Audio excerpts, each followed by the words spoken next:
सबसे पहले फिर से एक बार वही आयत हम पढ़े जो पिछली बार भी पढ़ी, रोमनों की पत्री उसका 10वां अध्याय 17 आयत। Book of Romans chapter 10 verse 17।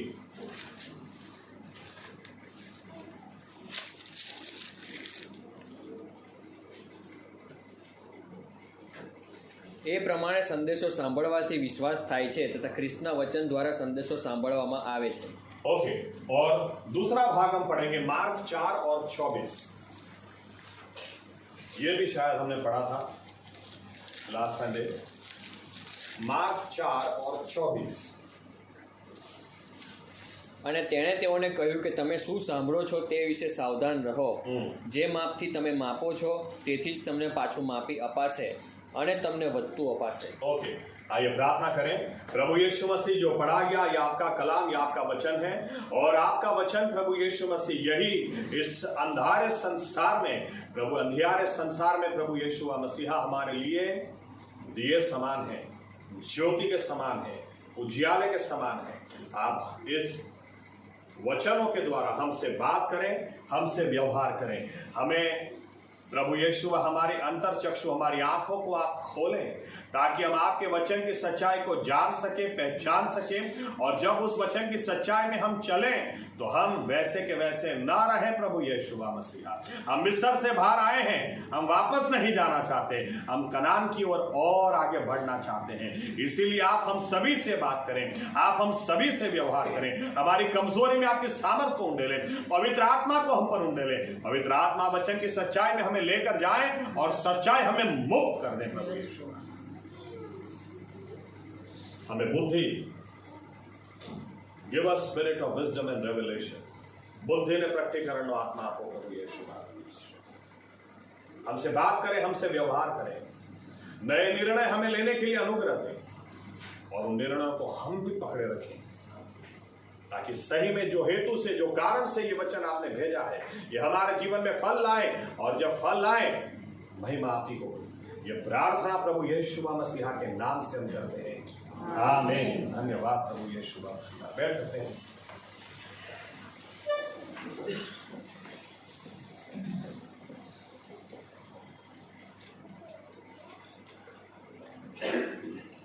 पिछले संडे को जो मैसेज दिया उसी को मैं आगे ले जाता हूं, या तो दूसरे एंगल से कि आप क्या सुनते हैं, इसका महत्व आपके सामने फिर से एक बार लाकर रखना चाहता हूं।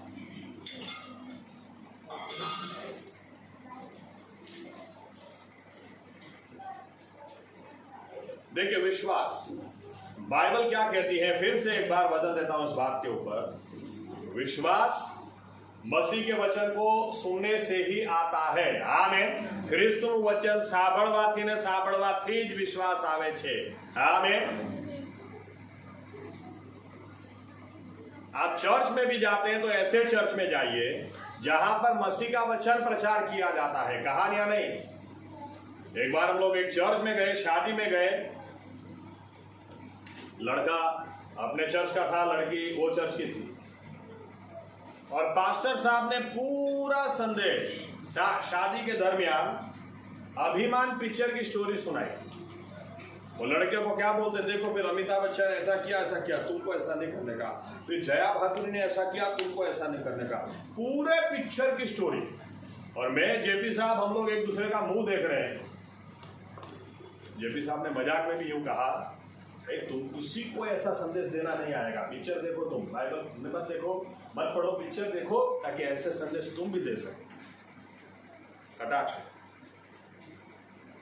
अब हम लोग ये सोच रहे थे ऐसे चर्च में जहां पर पास्टर ये शादी के दरमियान ऐसी स्टोरी दे सकता है, बाकी के चर्च सर्विसेज के दरमियान क्या होता होगा हम नहीं जानते।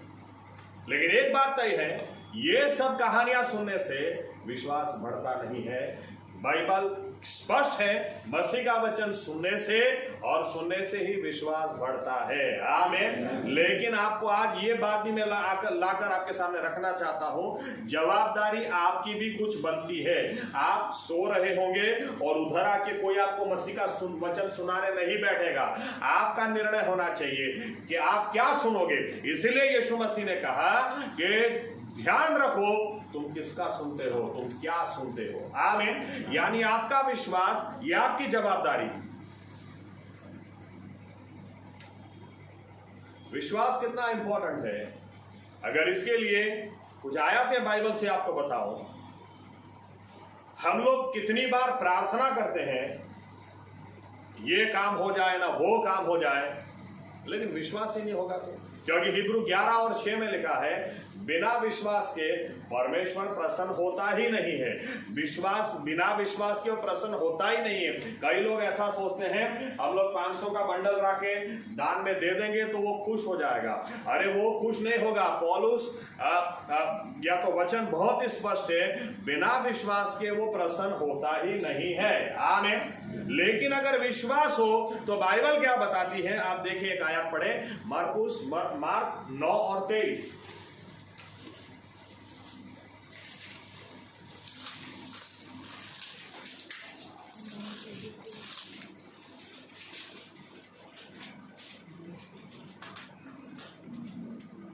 પણ ઈસુએ તેને કહ્યું કે જો તું કરી શકે, વિશ્વાસ રાખનારને તો સર્વ શક્ય છે। देखो यीशु मसीह ने क्या कहा, तू कहां प्रश्न पूछ रहा है कि मैं कर सकूंगा या नहीं कर सकूंगा। अरे बात विश्वास की आती है। जो अगर तू विश्वास रखेगा, या तो जो विश्वास रखता है उसको कुछ भी नामुमकिन नहीं है, या तो विश्वास रखने वाले को सब कुछ मुमकिन है। आमीन। यानी विश्वासी व्यक्ति को विश्वास का महत्व आज मैं दिखाना चाहता हूं कि विश्वास अगर होगा तो सब कुछ मुमकिन है। हमारी गलती कहां है, हम लोग कई बार बोलते रहते हैं विश्वास इतना किया तो भी कुछ नहीं हुआ, इतने विश्वास के साथ प्रार्थना की तो भी कुछ नहीं हुआ। अरे वो परमेश्वर ही जानता है कि विश्वास था, क्योंकि विश्वास कभी भी पीछे जाता नहीं है, विश्वास कभी भी निराश होता नहीं है। आमीन। और बाइबल से एक शब्द दिखाना चाहता हूं, हमारा विश्वास जो यीशु मसीह में हमने रखा है, विश्वास कितना स्पेशल है। यहूदा 20, एक ही अध्याय है इसलिए कि 20 बोलो या तो फिर 20। प्रकाशित वाक्य, प्रकटीकरण के पहले, रेवलेशन के पहले, सेकेंड लास्ट बुक,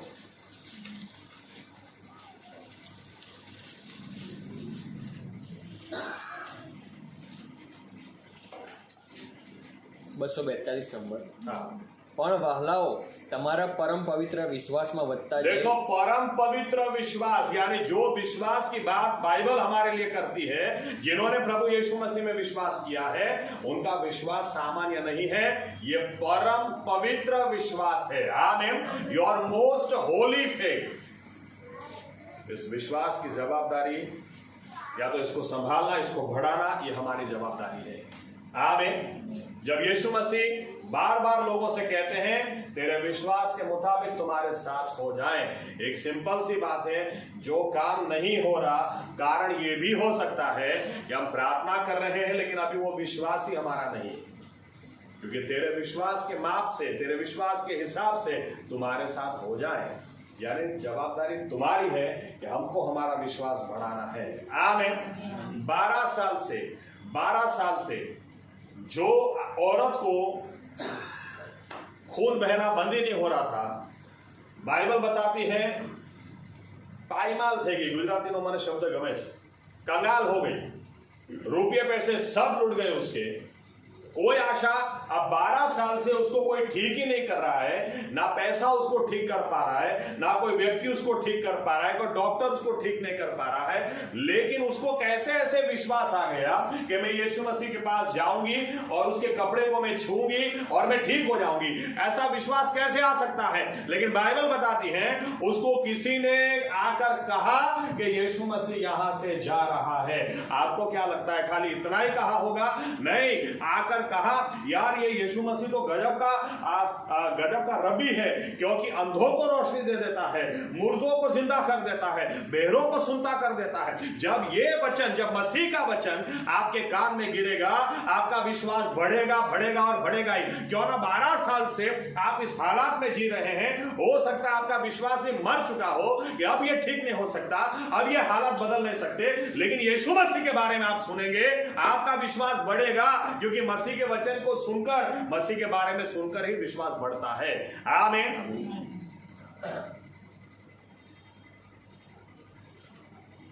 विश्वास कितना इंपॉर्टेंट है। हिब्रू 11वां अध्याय अगर आप पढ़े अच्छी तरह से, विश्वास का इंपॉर्टेंस पता चलता है। क्योंकि बाइबल बताती है आप जो अर्पण भी लाते हैं, आप दान लाते हैं, दशांश लाते हैं, मिशनरी दान लाते हैं, आप जो भी लाते हैं, आप कॉन्फ्रेंस के लिए भी जो कुछ भी लाते हैं, लेकिन अगर विश्वास के साथ नहीं लाते, काइन भी अर्पण तो लाया था, हाबेल भी अर्पण तो लाया था, लेकिन बाइबल कहती है हाबेल विश्वास के साथ लाया, परमेश्वर ने उसका अर्पण स्वीकार किया। आमीन आमीन। बिना विश्वास के आपका अर्पण कितना ही बड़ा क्यों ना हो, परमेश्वर स्वीकार नहीं करता है। विश्वास उसमें भी इंपॉर्टेंट। आमीन। नूह के बारे में लिखा है, आप सोचें पूरी दुनिया एक बाजू है और एक आदमी एक बाजू। परमेश्वर बोलता है नूह, पूरी दुनिया में मुझे सिर्फ तू ही एक न्यायी दिखा है, धर्मी दिखा है। क्या गवाही। और बाइबल हिब्रू 11 में लिखती है नूह ने सिर्फ अपने विश्वास के द्वारा पूरी दुनिया को दोषी साबित किया। 7वीं आयत, ओके। पूरी दुनिया को उसके विश्वास के द्वारा उसने दुनिया को दोषित, क्योंकि पूरी दुनिया बोलती थी कोई बारिश गिरने नहीं वाली, पूरी दुनिया बोलती थी कोई दुनिया डूबने नहीं वाली। अरे ऐसा होता होगा कि इसको सपने में क्या था, इसका दिमाग खराब हो गया, पागल हो गया आदमी। लेकिन नूह ने अपने विश्वास को पकड़े रखा और उस विश्वास के हिसाब से जहाज बनाते गया। समय आया, उसने अपनी बीवी को, अपने आप को, अपनी बीवी को, 3 बच्चों को और उनकी वाइफ, 8 लोगों को, और जितने जानवर भी हम देखते हैं, पक्षियों को भी देखते हैं, उसने बचा लिया। आमीन आमीन। यानी अगर विश्वास नहीं होता तो उस समय नूह और उसका परिवार भी नहीं बचता। हालात कितने ही बुरे क्यों ना हो जाए, पूरी दुनिया क्यों ना डूब जाए, आप बचना चाहते हैं, आपका विश्वास ही आपको बचा सकता है। आमीन। इब्राहिम के बारे में लिखा है, जब इब्राहिम जानता था कि सारा का गर्भ अभी मृत अवस्था में है, यानी ये अभी बच्चा पैदा कर ही नहीं सकती, फिर भी लिखा है फिर भी उसने विश्वास किया, जिसने वचन दिया है वो पूरा करने के लिए समर्थ है, और 100 साल की उम्र में वो बाप बना। आमीन। कई सारी बार हम लोग ये सोचते हैं मेरे जीवन में भी बड़ा काम हो जाए, नामुमकिन मुमकिन हो जाए, लेकिन आपका विश्वास तो चेक करो। कमती 5वीं में आप बैठे हैं, आपको 10वीं क्लियर करनी है, कहां से कर सकते हैं? आपका विश्वास तो इतना ही है,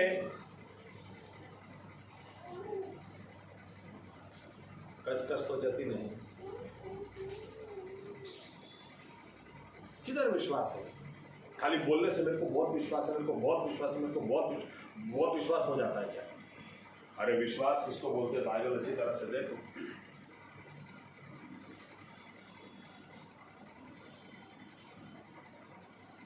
विश्वास, क्योंकि बाइबल बताती है, यीशु मसीह के मुंह से निकला शब्द है, विश्वास करनाराओने कसूर शक्य નથી। आमीन। ये बाइबल का परमेश्वर झूठ बोले नहीं सकता। Nothing is impossible for the one who believes. Nothing मतलब नथिंग, कुछ भी नहीं, मतलब कुछ भी नामुमकिन नहीं। आप आपके विश्वास को चेक करो, और किस तरह से चेक करोगे? सुनते क्या हो, क्योंकि मसीह का वचन सुनने से और सुनने से ही विश्वास आता है। आमीन आमीन।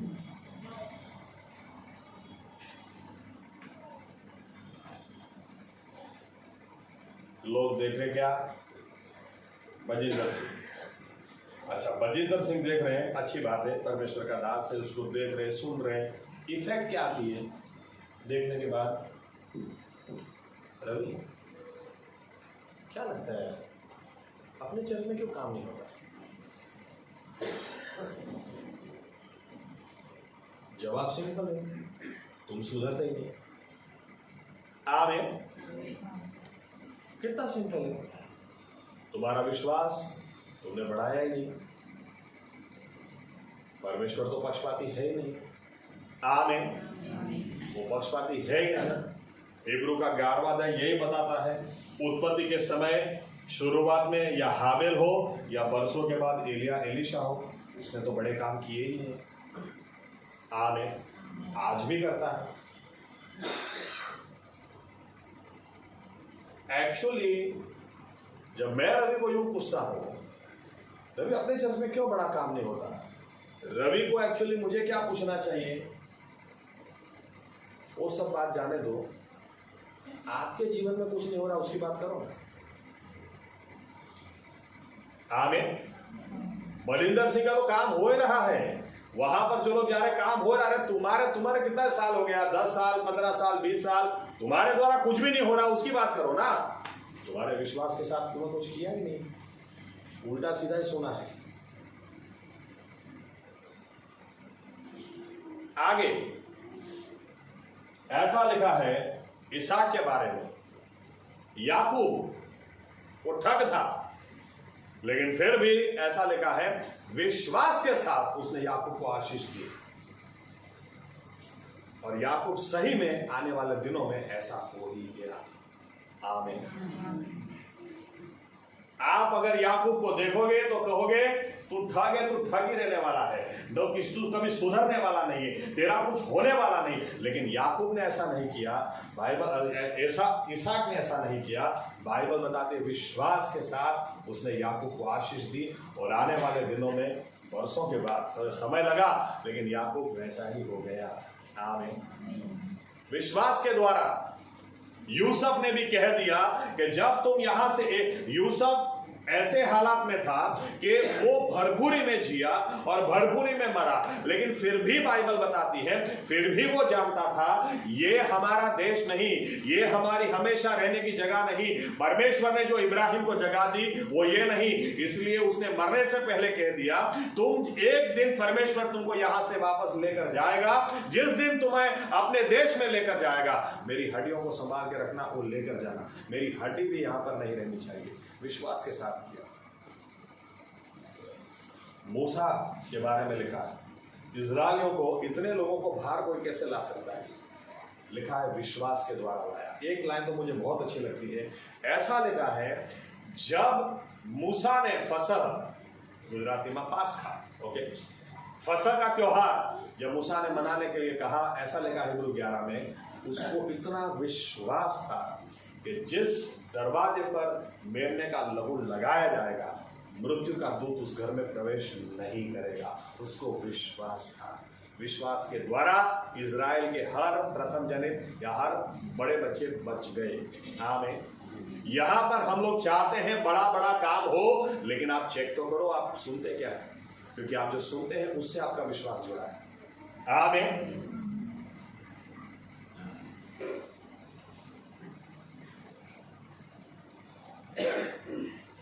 चाबी आपके साथ में शेयर करता हूं, लेकिन घर जाकर पूरा अध्याय पढ़ें। मार्क 4 हमने 24वीं आयत पढ़ी, लेकिन आप पहली आयत से 24वीं आयत पढ़ना घर जाकर, क्योंकि पूरी बात क्या है, कौन सी बात है जिसके अंत में प्रभु यीशु ने यूं कहा, क्या सुनते हो उसका ध्यान रखो, किसका सुनते हो उसका ध्यान रखो। क्योंकि शुरू में प्रभु यीशु शुरुआत यहां से करते हैं, एक बीज बोने वाला बीज बोने के लिए गया, और ऐसा लिखा है वो बीज उसने जब डाले तो 4 अलग अलग तरह की जमीन पर वो जाकर गिरे। एक ऐसी जमीन थी, इतनी सख्त थी, लिखा है कि वे जैसे ही उस जमीन पर गिरे, पंछी आकर उसको उठाकर ले गए, वो बीज कोई फल नहीं देने पाए। दूसरी प्रकार की जमीन, ऐसा लिखा है, ऊपर से नर्म थी, नीचे से सख्त थी, इसलिए जैसे ही बीज उसके ऊपर गिरे तुरंत एक छोटा सा पौधा आ गया, लेकिन जैसे ही थोड़ी सी गर्मी, सूरज की रोशनी, सूरज का जैसे ही चढ़ाव हुआ और उसकी रोशनी में सूख गया। तीसरी जमीन लिखा है बहुत ही फलवंत थी, लेकिन कांटे बहुत सारे थे उसमें, कांटा झाकरा बहुत ज्यादा, इतने ज्यादा कि अच्छे बीज को वो विकास होने ही नहीं दिया। और चौथी जमीन, ऐसा लिखा है, ये जमीन जिसके बारे में ना इसमें कोई कांटे थे, ना इसमें और दूसरी कोई बात थी, जिसकी वजह से जितने बीज इसमें बोए गए 30 गुना, 60 गुना, 90 गुना, 100 गुना ये फल लेकर आए। फिर यीशु मसीह खुलासा भी देते हैं, क्या बोलते हैं, जो दाना बोने वाला है वो मनुष्य का बेटा है, यानी अपने बारे में बोल रहे हैं। जो दाना है वो परमेश्वर का वचन है। परमेश्वर का वचन हर एक के लिए सही दिया जाता है, लेकिन फिर भी परिणाम अलग अलग आता है, क्योंकि जो जमीन है ये आपका और मेरा हृदय है। हृदय कैसा है आपका? अगर ये हृदय पत्थर का लेकर आप आते हैं तो याद रखना, बीज बोएंगे कोई फल नहीं आएगा। बाइबल कहती है शैतान आकर, जो पंछी है, शैतान आकर उस बीज को चुरा के ले जाता है। किसी भी व्यक्ति को इधर हाथ में दर्द है क्या? इधर ये साइड, राइट साइड,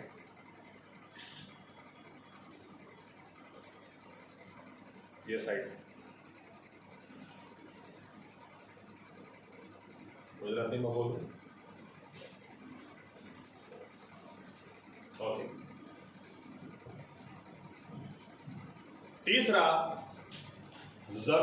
दूसरा, ये हृदय ऐसा है, आप कुछ भी बोलो आमीन, प्रेज द लॉर्ड, लेकिन हम करेंगे नहीं।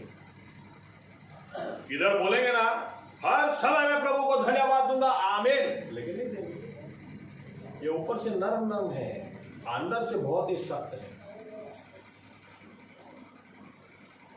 और असलियत तब पता चलती है जब सूरज की रोशनी आती है, यानी बाइबल यीशु मसीह कहते हैं थोड़ा सा प्रश्न आएगा, ज्यादा नहीं, थोड़ा सा प्रश्न आएगा, इनकी हवा निकल जाती है, हालेलुया, प्रेज द लॉर्ड, सब दूर भाग जाता है, फिर दिखाई नहीं देता है। कूद कूद के चर्च में गाना गाएंगे, वो जीवित है, जीवित है, जीवित है सदा, और थोड़ा प्रश्न आया तो तू है भी कि नहीं प्रभु?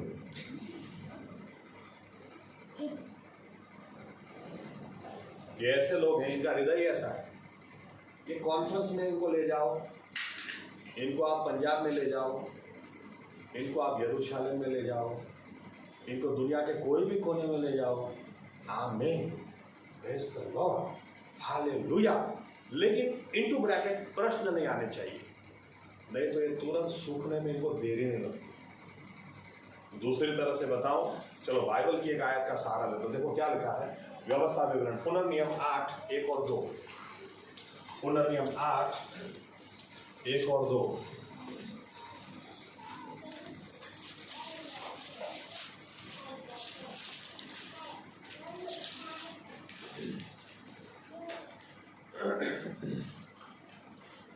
જે સર્વ આજ્ઞાઓ હું આજે તને ફરમાવું છું તે તમે કાળજી રાખીને પાળો, કે તમે જીવતા રહો ને વૃદ્ધિ પામો, ને જે દેશ આપવાના યહોવાએ તમારા પિતૃઓની આગળ સોગંદ ખાધા તેમાં જઈને તેનું વતન પામો, અને તને નમાવવાને તથા તેની આજ્ઞાઓ પાળવાની તારી ઈચ્છા છે કે નહીં તે જાણવા સારું તારું પારખું કરવાને यहोवा तारा देवे आ 40 वर्ष સુધી જે આખે રસ્તે તને ચલાવ્યો છે તે તું યાદ રાખ। देखो क्या लिखा है, 40 साल क्यों परमेश्वर ने तुझे रेगिस्तान में घुमाया, क्यों परमेश्वर ने 40 साल तेरी परीक्षा भी करी, क्यों ऐसी जगह आई जहाँ पे पानी नहीं था, प्यास तुमको लगी, क्यों ऐसी जगह आई जहाँ खाना नहीं था, तुमको भूख लगी?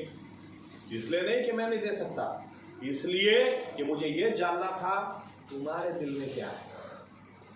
आमीन। और ये सच्चाई है। प्रश्न जब आता है तब पता चलता है सही में प्रेज द लॉर्ड हालेलुया करने वाला कौन है। जब समस्या खड़ी होती है तब पता चलता है विश्वासी व्यक्ति कितने पानी में है। आमीन। सब गाते थे डरूंगा नहीं, मैं डरूंगा नहीं, और कोरोना आया,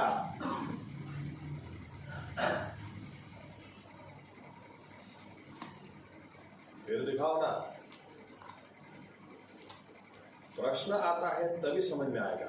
तो बाइबल बताती है आमीन, हालेलुया, प्रेज द लॉर्ड करने वाले तो बहुत हैं, ये तुरंत एक्सेप्ट कर लेते, इनको देर लगती नहीं, आप जो बोलो तुरंत एक्सेप्ट कर लेते।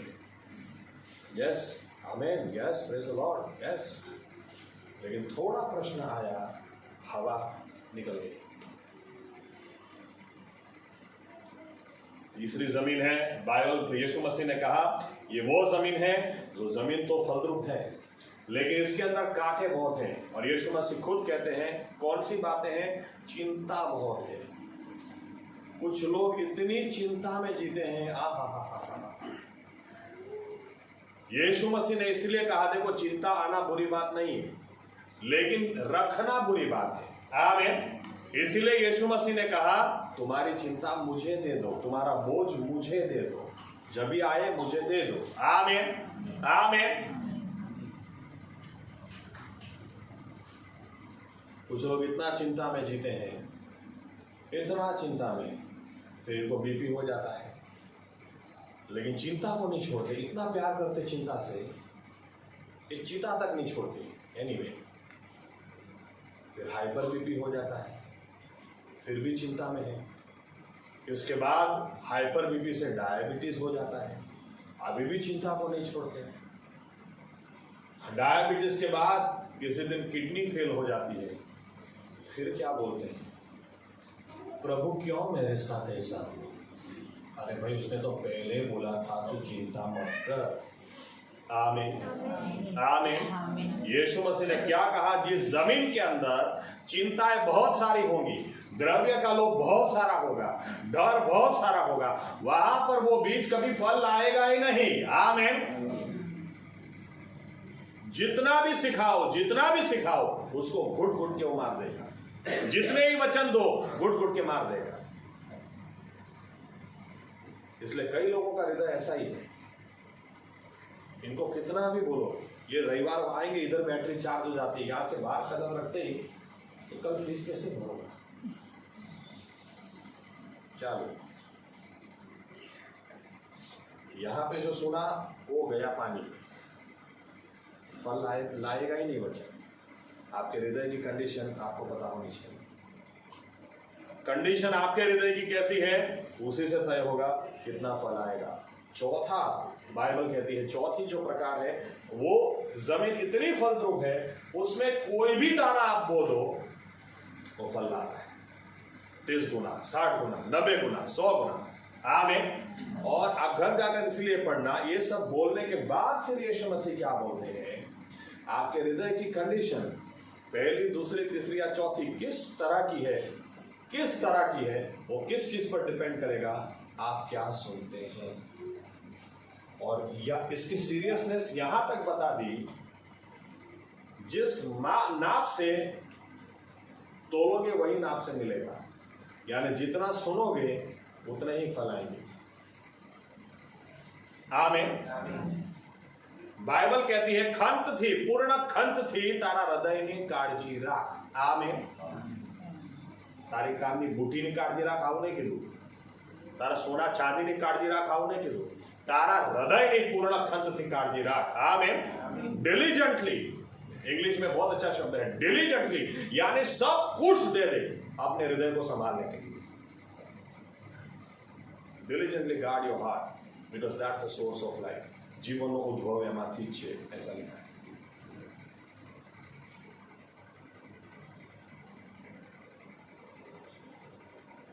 मिस्र से निकलकर इजरायली लोग कनान में जा रहे थे। अब मिस्र में जो चमत्कार हुआ, मिस्र में इतने बड़े 10 चमत्कार हो गए, इतने बड़े कि एक तरीके से हमको तो देखकर ये लगना चाहिए कि ये एक आदमी कनान तक जाना ही चाहिए। इतने बड़े चमत्कार हुए हैं, लेकिन इसके बावजूद 6 लाख लोग रास्ते में मर कैसे जा सकते हैं? कैसे मर गए? बाइबल जो एग्जैक्ट वर्ड यूज करती है, आइए पढ़ते हैं क्या लिखा है। हिब्रू 3 अध्याय आखिरी 2 आयत। हिब्रू, या तो आखिरी 3 आयत पढ़े। हिब्रू 3 अध्याय आखिरी 3 आयत।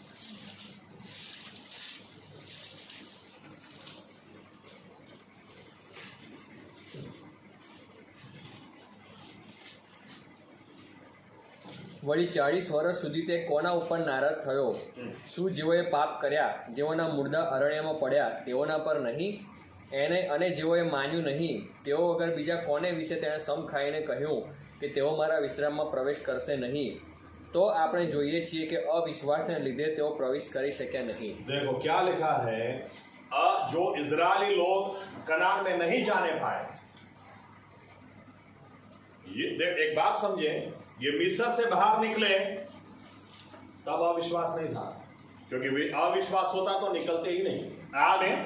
मिस्र से जब उद्धार पाए, इन शॉर्ट, तब ये भी बिलीवर्स थे, लेकिन कनान तक नहीं पहुंच पाए। कौन सा कारण? लिखा है इनके अविश्वास की वजह से ये लोग कनान तक नहीं पहुंचने पाए। तो अविश्वास किधर से आया? याद रखना, अगर विश्वास यीशु मसीह की बातें सुनने से ही आता है, तो अविश्वास यीशु मसीह के अलावा दूसरी बातों सुनने से ही आता है। आमीन। और मसीही लोगों को पता नहीं क्यों इतना इंटरेस्ट होता है दूसरी बातों में, इनको इंटरेस्ट ही नहीं होता। थोड़े समय तक इंटरेस्ट इनको रहता है कि मुझे विश्वास में आगे बढ़ना है। तब ये YouTube पर भी देखेंगे, अच्छे अच्छे सेवकों को सुनेंगे, बाइबल ज्यादा पढ़ेंगे, प्रार्थना करेंगे, इनको चर्च में सिखाया जाए हर रोज वचन घर में जोर से बोलो, तो ये हर रोज थोड़ा जोर से भी बोलेंगे। लेकिन धीरे धीरे फिर इनका इंटरेस्ट बदलता जाता है। अब इनको क्या है, जयश्री बहन तो शायद घर पे ही है,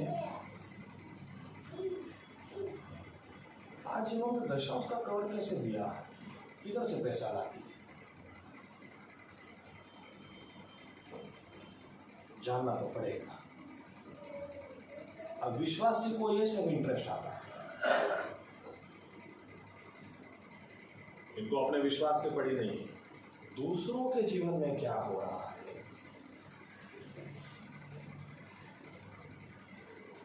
पास्टर साहब घर के बाहर जाते हैं तो उनकी वाइफ घर में झाड़ू पोछा भी करती है कि नहीं करती? वो अलग बात है कि मैं जब घर पे नहीं होता हूँ, आप जाओगे, ये जाली भी नहीं खोली, किसी को घुसने नहीं देती घर में। पास्टर साहब को फोन किया आपने, कुछ क्या नहीं था, वो पानी भी नहीं पिलाती।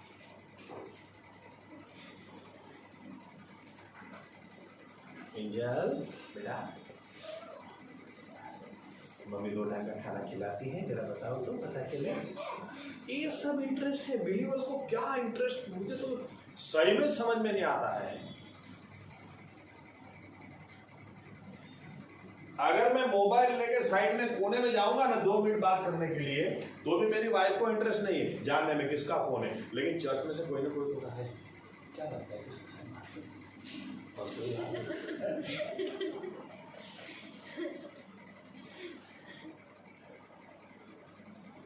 इतने मेरे फोन आते हैं, मेरे वाइफ ने कभी पूछती भी नहीं है किसका फोन था। बहुत लंबी बात चली। लेकिन अगर चर्च के लोग अपने घर से, मुझे लगता है टेलीस्कोप लगा कर बैठे थे कुछ, 45 मिनट्स 20 सेकंड्स बात चली साथ ही। किसके साथ होगी, क्या लगता है? ये सब मजाक में लगता है, आपको पता भी नहीं चलेगा, आपका आत्मिक जीवन खत्म हो जाएगा। विश्वासी व्यक्ति की जवाबदारी क्या है? मैं आज जो भी विश्वास में हूं, मुझे उससे आगे जाना है। आमीन। क्योंकि बाइबल कहती है यही कारण की वजह से, अभी मैंने आपको जो कहा उसका दूसरा मुद्दा मैं देता हूं। बाइबल कहती है मूसा ने 12 लोगों को भेजा जासूसी करने के लिए, जाओ सब जाकर देख कर आओ और रिपोर्ट लेकर आओ। और बाइबल बताती है 10 लोगों ने आकर मूसा की बजाय इस्राएली लोगों को रिपोर्ट दिया।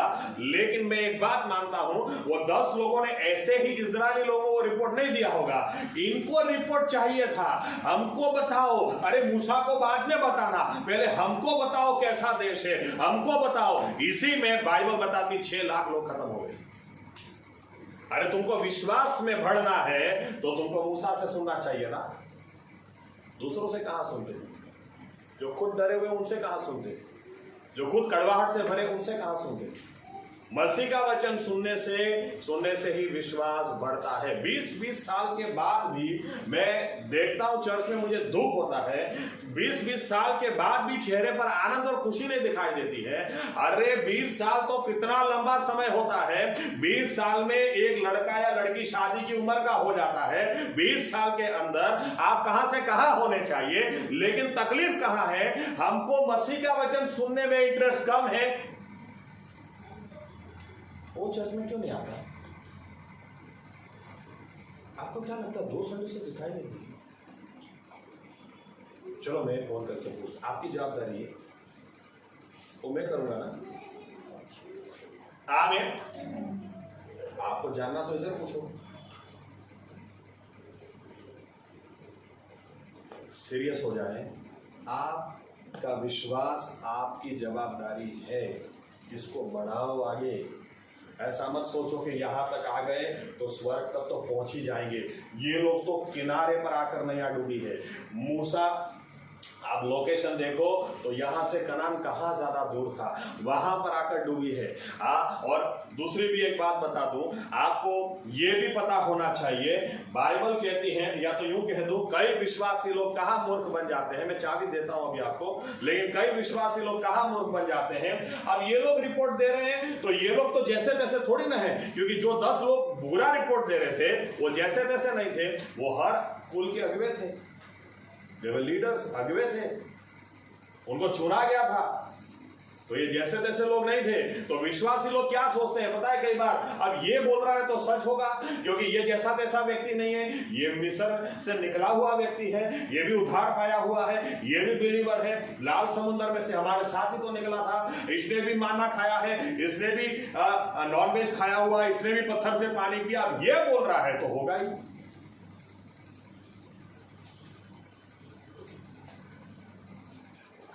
10 लोगों ने 6 लाख लोगों को मूर्ख बनाया।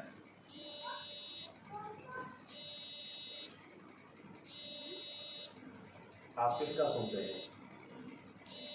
10 साल से मसीह में है, 20 साल से है, 30 साल से है, तो क्या लाइसेंस मिल गया कि आप उसका सुनो? आपको पता होना चाहिए आप सही में जिसका सुनते हैं वो आपके हृदय की कंडीशन को चेंज कर सकता है। आमीन, आमीन। विश्वासी व्यक्ति के पास टाइम आता किधर से है वेस्ट करने के लिए? विश्वासी व्यक्ति के पास जितना टाइम है, आप बाइबल अच्छी तरह से पढ़ो, क्योंकि मिस्र से हम निकले हैं, यहाँ तक आए हैं, हमको आगे भी जाना है। हमको और भी बड़ी गवाहियां चाहिए, और भी लोग आत्मा जीतनी चाहिए, और भी चंगाई होनी चाहिए, और भी दुष्ट आत्माएं निकलनी चाहिए। जितने भी दुश्मन हमारे रास्ते में आए, एक एक को हराकर हमको भेजना है, आगे हमको जाना है। आमीन। लेकिन आपके विश्वास के हिसाब से ही होगा, और आपका विश्वास ही आपकी जवाबदारी। इसीलिए रेगुलर बाइबल पढ़ो। और बाइबल जब पढ़ते हैं, मैंने जैसे पिछली बार कहा, कोई नहीं मिलता, पहले आप आपकी जवाबदारी लें, आप बाइबल जोर से बोलें, क्योंकि जब आप बोलते हैं कान में परमेश्वर का वचन आता है, और जब परमेश्वर का वचन आता है आपका विश्वास बढ़ेगा। आमीन। आपका विश्वास जरूर बढ़ेगा, और आपका विश्वास, ऐसे लोगों के आसपास आप खड़े रहें, ऐसे लोगों के साथ ही आप टाइम बिताएं जो आपके विश्वास को बढ़ाएं। और ये यही लोग कर सकते हैं जिनके पास यीशु मसीह की बात। आमीन। ये लोग आपके विश्वास को कभी नहीं बढ़ा सकते।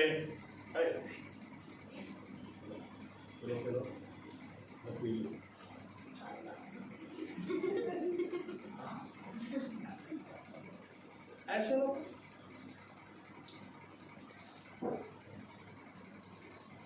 किधर से विश्वास बढ़ेगा? और फिर यही लोग प्रश्न करते कल उठ के कि प्रभु क्यों मेरे साथ ऐसा हो गया। और नए लोग क्या सोचते पता है कि 20 साल से मसीह में है, अगर इसका काम नहीं हो रहा है तो आज मैं विश्वास करूं तो मेरा काम होगा कि नहीं होगा?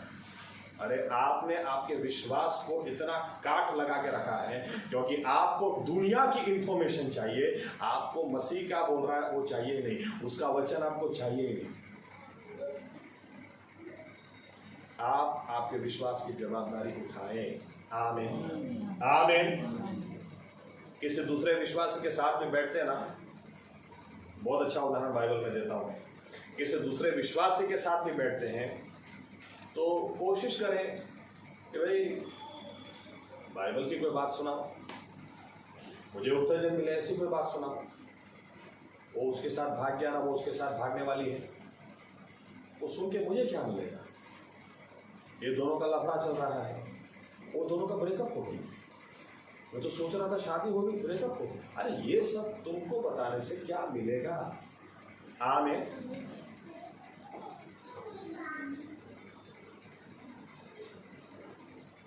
एलीशा, मैं यूं यहां से स्टार्ट करूंगा, यूं कहूं, आज आप कितने ही विश्वास में कम क्यों ना हो, चलेगा।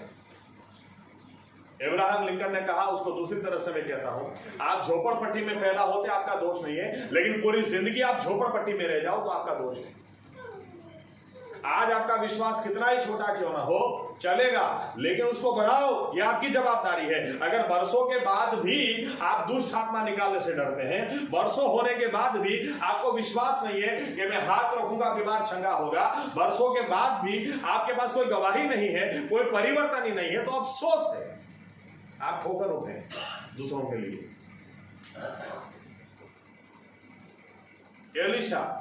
एलीशा क्या था? बाइबल बताती है किसान था। वो खेत में खेती कर रहा था और एलिया उधर से निकला, और जैसे एलिया उधर से निकला, एलिया ने एक ही आवाज लगाई, बाइबल बताती है तुरंत सब कुछ छोड़ के एलिया के पीछे चला गया।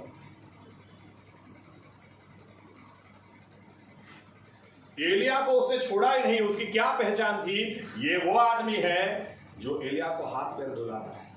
एलिया जब खाने बैठता ना तो एलीशा उसके हाथ पैर धुलाता था। एक किसान ये एलिया के साथ जाकर ऐसा जुड़ गया, परमेश्वर के दास के साथ जाकर ऐसा जुड़ गया।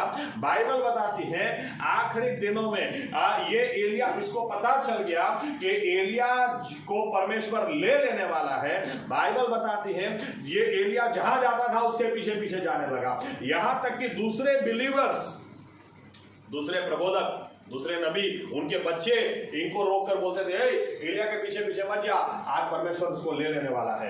ये बोलता था तुम अपना मुंह बंद रखो, मैं एलिया को छोड़ूंगा नहीं।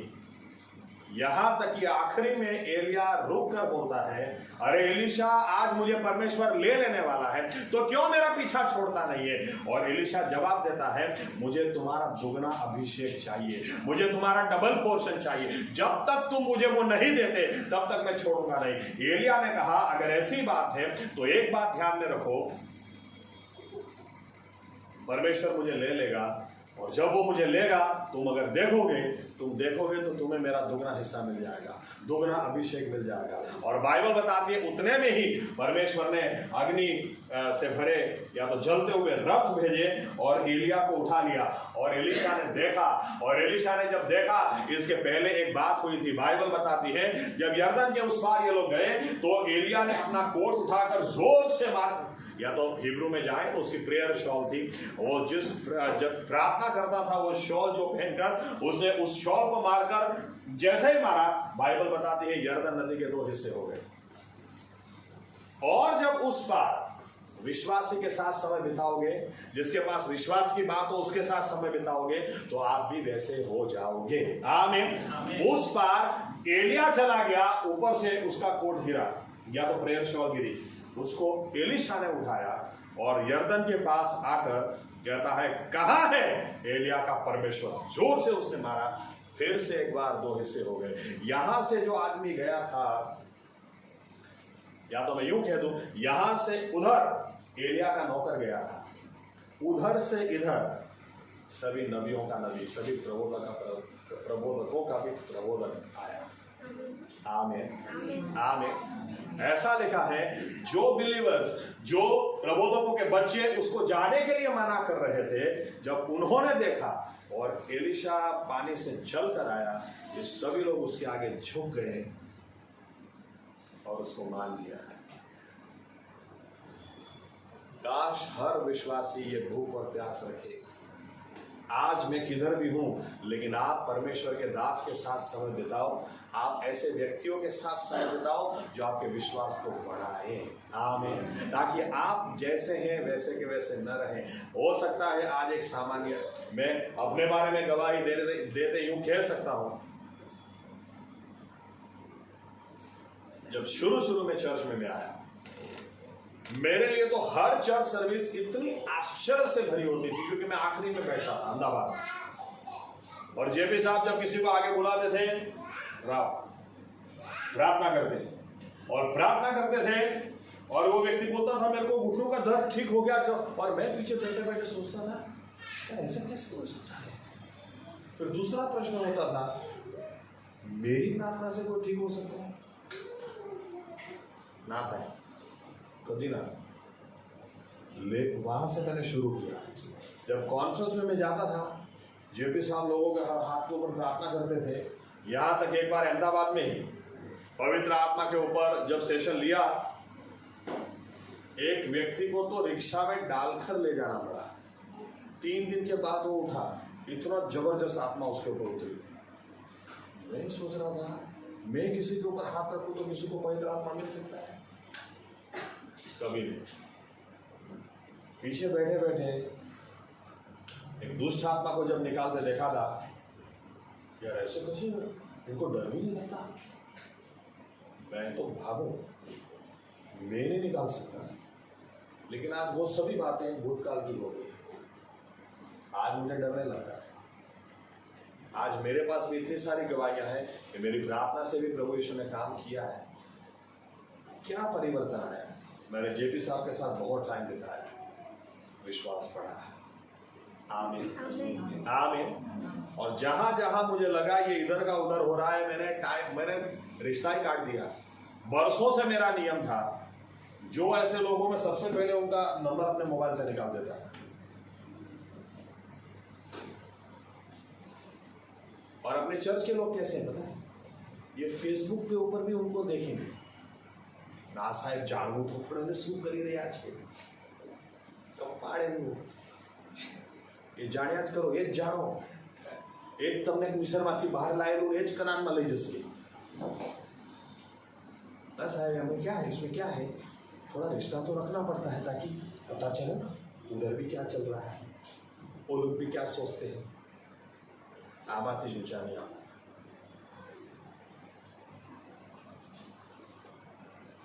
अभी तक हमारे बीच में से बड़े बड़े सेवक सेविका तैयार हो जाने चाहिए, क्योंकि कई लोग इतने पुराने हैं। आमीन आमीन आमीन। लेकिन आपके विश्वास को आपने बढ़ाया नहीं, उल्टा सीधा सुन किया है। आज जवाबदारी उठाएं, क्योंकि कनान में अविश्वास की वजह से जो लोग निकले विश्वास के साथ हैं, वहां पहुंचते पहुंचते अविश्वास कैसे आ गया, क्योंकि उल्टा सीधा सुन लिया। आमीन। जो एक टाइम बिलीवर थे वो आज बिलीवर क्यों नहीं रहे। जो एक टाइम यूं बोलते थे, अरे जेपी साहब जैसा तो कोई बोल ही नहीं सकते, क्या पास्टर है, फेक चर्च। आज ये फेक चर्च को गाली देते हैं, जेपी साहब को गाली देते हैं। अरे फेक चर्च आज भी है, आज भी काम कर रहा है, आज भी फेक चर्च में बड़े काम हो रहे हैं, आज भी जेपी साहब प्रचार कर रहे हैं। तो आपकी कबूलात कैसे बदल गई? आपने उल्टा सीधा सुनना शुरू कर दिया।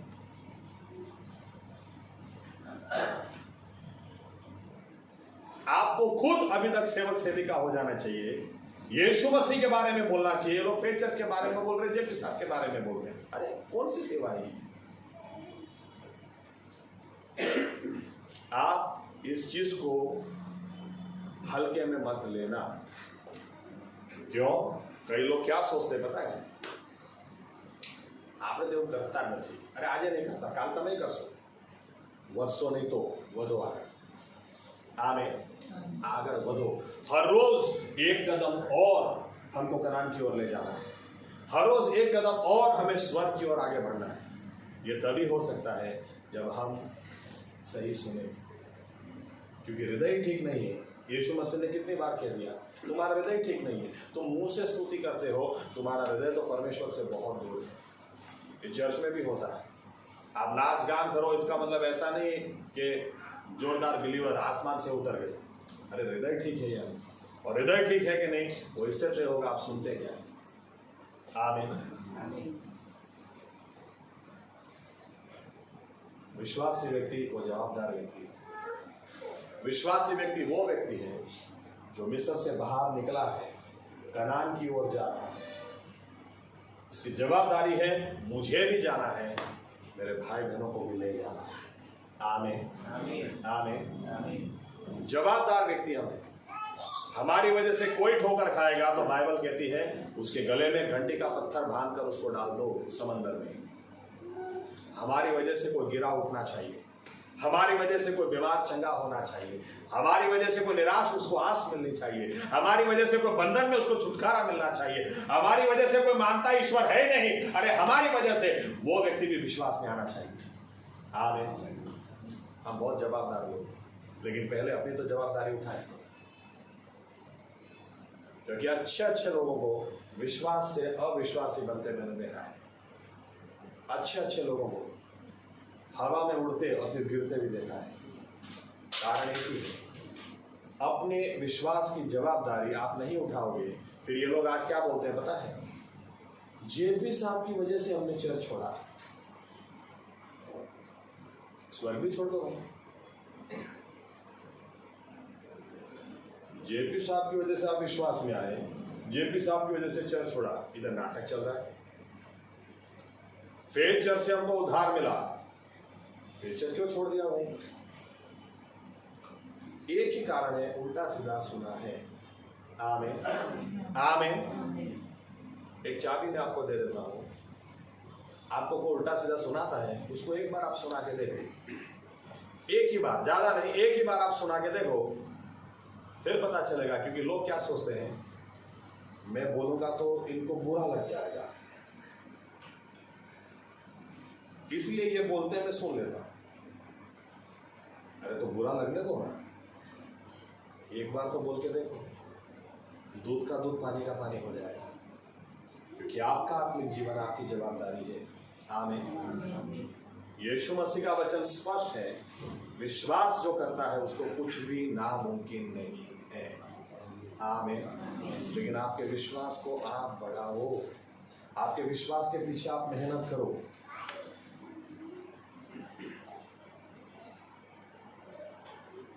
हमारे एक एक के पास जो विश्वास है उसके लिए प्रभु यीशु को धन्यवाद, उसको आगे ले जाते जाओ। आमीन। परमेश्वर जरूर बड़ा काम करेगा। बड़ौदा में बहुत बड़ा काम करना है, पूरे गुजरात में करना है, इंडिया में करना है। वो किसी सेवक को बाहर से नहीं भेजेगा, हम ही को इस्तेमाल करेगा। आमीन। लेकिन हम में से उन्हीं लोगों को वो इस्तेमाल कर सकता है जो सही में जिन्होंने अपने विश्वास को बढ़ाया है। आमीन। हो सकता है एलिशा की तरह आज हम दुनियावी बातों में मस्त, लेकिन आज से निर्णय उठाए, बाइबल हमको अच्छी तरह से पढ़ना है, समझना है। अब 20 साल के बाद भी इनको समझ में नहीं आता है, अभी तक प्रचारक हो जाने चाहिए, इनको अभी भी समझ में नहीं आता है कि आ कलम શું કહેવામાં માંગે છે।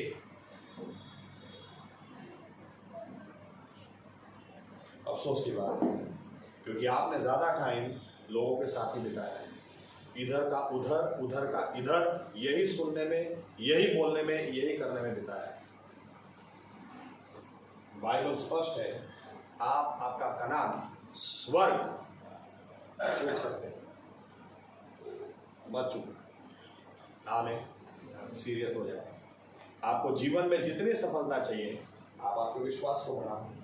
आप अच्छे बिजनेसमैन बनना चाहते हैं, आपके विश्वास को बढ़ाओ। आप अच्छे या तो मैं यूं कह दूं, शादी नहीं होती, एक एग्जाम्पल, किसी की शादी नहीं होती, तो आप विश्वास बढ़ाओ ना। बाइबल आप अच्छी तरह से पढ़ो, ऐसा लिखा है, इब्राहिम ने अपने चाकर से कहा, एलिएजर से कहा, मेरा वो बोलता है कि उधर कौन जानता है, कौन पहचानता है सही में शादी लड़की मिलेगी या नहीं मिलेगी। इब्राहिम एलिएजर से कहता है, मेरा परमेश्वर अपने दूत को तेरे आगे भेजेगा और शादी के लिए लड़की दिखाएगा।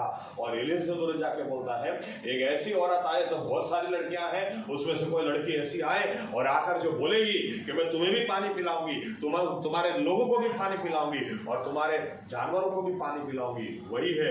बाइबल बताती है परमेश्वर ने कुएं के ऊपर सेटिंग किया। इसहाक की शादी का सेटिंग कुएं के ऊपर। आई राहेल आई और आकर बोलती है, मैं तुम्हें भी पानी पिलाऊंगी, तुम्हारे लोगों को भी पिलाऊंगी और तुम्हारे जानवरों को, ऊँटों को भी मैं पानी पिलाऊंगी। इतना ही नहीं है, कुएं भी एक ही सेटिंग नहीं है, कुएं में बहुत सारे सेटिंग है। बाइबल पढ़ो, बाइबल बताती है मूसा मिस्र से भागा। मिस्र से भागा तो शादी करने के लिए थोड़ी ना भागा था, वो तो जान बचाने के लिए भागा था। लिखा है मिदियान में जाकर सीधा कुएं पे गया, उसका सिपुरा का सेटिंग उधर ही हो गया, कुएं पे। आप बाइबल पढ़ो, अरे यार, जो परमेश्वर भागे हुए आदमी को कुएं में सेटिंग करा सकता है, मैं तो बिलीवर हूं, मेरे लिए तो अच्छी शादी होने वाली है। आमीन आमीन। लेकिन आपका विश्वास ही कहाँ है, क्या कर रहे हो? आपके विश्वास को बढ़ाओ, उसके पीछे मेहनत करो, परमेश्वर का वचन सुनो। दूसरी बकवास बातें रहने दो, ये आपके विश्वास को खत्म कर देगा। और विश्वास ही खत्म हो जाएगा तो बाइबल बताती है लाखों लोग कनान में नहीं जाने पाए। हमें इसलिए परमेश्वर ने नहीं चुना रास्ते में खत्म हो जाए, हमें इसलिए चुना है शुरुआत अच्छी की है, अंत धमाकेदार हो जाए और रास्ते में दूसरे लोगों को भी हम लेकर आगे बढ़ते चले जाए। आमीन। कुछ और भी बोलना है अगले संडे को। आइए अपनी जगह खड़े होते हैं और एक निर्णय हम लेना चाहते हैं, क्योंकि मैंने आज कुछ नया नहीं बोला, लेकिन हम अपने हृदयों को चेक करेंगे कि हमारा हृदय ऐसा तो नहीं दूसरी प्रकार की जमीन आमीन बोल देने का, प्रेज द लॉर्ड बोल देने का, ऊपर ऊपर से नरम है लेकिन अंदर तो इतनी सख्त है कि कोई परिवर्तन आगे आता ही नहीं। इधर से बाहर जाने के बाद वैसे के वैसे ही हम रहते हैं।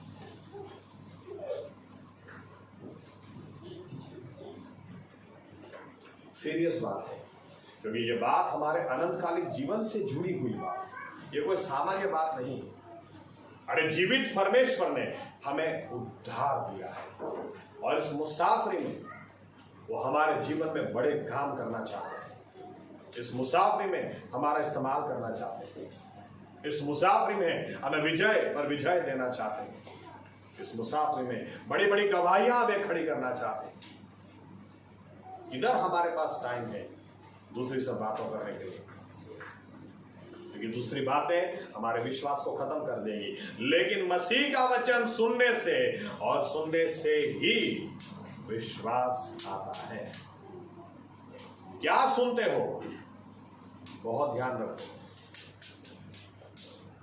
जिन हालात में दूसरे लोगों को हार्ट अटैक आ जाएगा, उन्हीं हालात में जिस विश्वासी ने चौथे प्रकार की जमीन रखी है, फलद्रूप हृदय रखा है, नम्र हृदय रखा है, वो ऐसे ही हालात में दूसरों के लिए गवाह बनेगा। मुझे कोई हार्ट अटैक नहीं आता है, मेरा बीपी कोई हाई नहीं होता है, क्योंकि मेरा परमेश्वर मेरे साथ में, वो मेरी लड़ाई लड़ेगा, वो मेरे लिए रास्ता निकालेगा। अरे इधर तक वो लाया है, इससे आगे भी वो ले जाएगा। लेकिन ऐसा विश्वास मसीह का वचन सुनने से ही आएगा। वचन से सुनो, या जो व्यक्ति, जो बिलीवर्स वचन को प्रचार करते हैं, वचन को बांटते हैं, उनका सुनो, तो ही विश्वास बढ़ेगा। बरसों हो गए, फिर भी ना फेथ चर्च पर आने के बाद भी फेथ चर्च पर चाहिए उतना विश्वास नहीं। पास्टर साहब के ऊपर आज भी इतना विश्वास नहीं।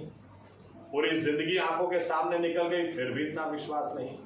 पूरी गवाही आंखों के सामने है, फिर भी इतना विश्वास नहीं। इस्राएलियों की तरह, क्योंकि सुना ही उल्टा सीधा, मूसा को भी पत्थर मारने के लिए उठा दिया। पौलुस कहता है कुछ नया नहीं है, ये बातें इसलिए लिखी गई ताकि हम इनसे सीख सकें। सीखें, आज जो सुना है सीखें, सीखा है तो यही सही निर्णय लें कि प्रभु यीशु मसीह, हम अपने आत्मिक जीवन को लेकर बेदरकार नहीं रहेंगे। आज हमारा विश्वास छोटा है, कई बातें हमको नामुमकिन लगती है, कई बातों में हमको डर भी लगता है। क्या हम दूसरों को सुसमाचार दे सकते हैं? लोगों के हृदय छीले जा सकते हैं? हमको सही में प्रश्न है, आज है। क्या मेरे हाथ रखने से दुष्ट आत्माएं निकल सकती है? मेरे हाथ रखने से दूसरों को पवित्र आत्मा मिल सकता है? मुझे कई बार प्रश्न होता है, लेकिन यही बातों को लेकर हम आज आपके पास आते हैं प्रभु यीशु, ये निर्णय के साथ कि ये बातें आज जैसी हैं, ये हमारी कमजोरियां जो आज ऐसी हैं, ये कल नहीं रहेंगी, क्योंकि हम आपका वचन रेगुलरली सुनेंगे, आप ही का वचन सुनेंगे, आप ही के बारे में सुनेंगे, ताकि हमारा विश्वास बढ़ता चला जाए।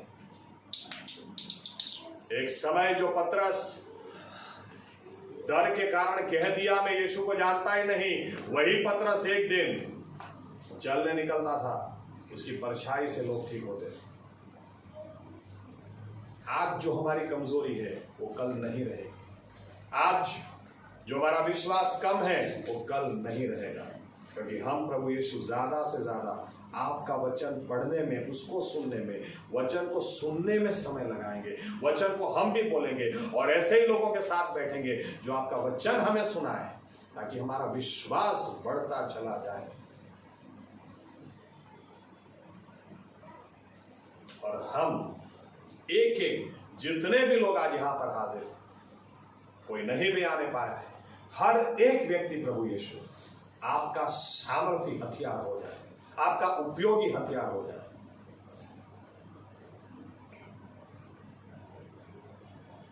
ताकि हमारे विश्वासु जीवन से आप ही को मान और सम्मान मिले। सुना है वो करने के लिए हमें सहाय करें। ये प्रार्थना प्रभु यीशु मसीह के नाम से हम करते हैं, आमीन। धन्यवाद प्रभु यीशु।